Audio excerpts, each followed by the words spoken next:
বাঁশ থেকে তৈরি হচ্ছে চাল।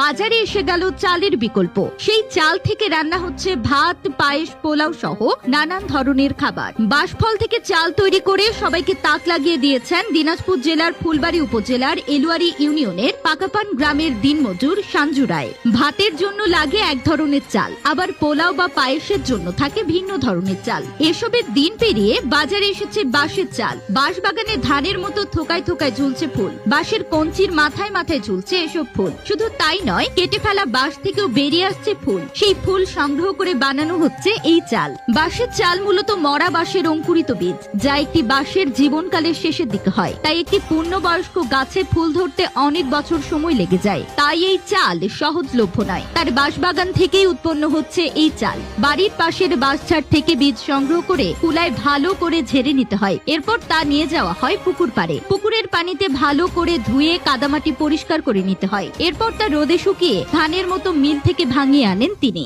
এই বাঁশের চাল কেনার জন্য সঞ্জুর বাড়িতে ভিড় করছেন এলাকাবাসীরা। প্রতি কেজি 40 টাকা দরে এ চাল বিক্রি করছেন তিনি। লাভ কম হলেও সেই টাকা দিয়ে সংসার চালাতে পারছেন দিনমজুর সঞ্জু। গ্রামের বৃদ্ধরা বলছেন, একসময় বাঁশের চাল থেকে রুটি বানিয়ে খাওয়া হতো। দীর্ঘ 50 থেকে 60 বছরে এই এলাকায় এমন ঘটনা আর ঘটেনি। হঠাৎ বেশ কয়েকদিন ধরে বাঁশবাগান থেকে ধান সংগ্রহ করে এনে চাল তৈরি করছেন সঞ্জু। বিষয়টি অবিশ্বাস্য হলেও সত্যি। এক প্রজাতির বাঁশ গাছের অনেক বয়স হয়ে গেলে এরকম ফুলের মতো বীজ বের হয়। এই বীজ থেকে চাল তৈরি করে তা ভাত বা অন্যান্য উপায়ে খাওয়া যায়। দিনাজপুর কৃষি সম্প্রসারণ অধিদপ্তরের উপপরিচালক জানিয়েছেন, প্রচলিত চাল ও গমের তুলনায় বাঁশের চাল অনেক বেশি পুষ্টিগুণ সমৃদ্ধ। এতে উচ্চমাত্রায় প্রোটিন রয়েছে, যা দেহের গঠন ও কার্যক্ষমতা বৃদ্ধিতে সহায়তা করে। গবেষণায় দেখা গেছে, বাঁশের চাল হাড়ের জয়েন্টের ব্যথা, পেটের সমস্যা ও বাতজনিত ব্যথা কমাতে কার্যকর। এছাড়া যাদের কোলেস্টেরল সমস্যা রয়েছে তাদের জন্য এটি বেশ উপকারী। বিশেষজ্ঞরা বলছেন, নিয়মিত এই বাঁশের চাল খেলে ডায়াবেটিস প্রতিরোধেও গুরুত্বপূর্ণ ভূমিকা রাখে।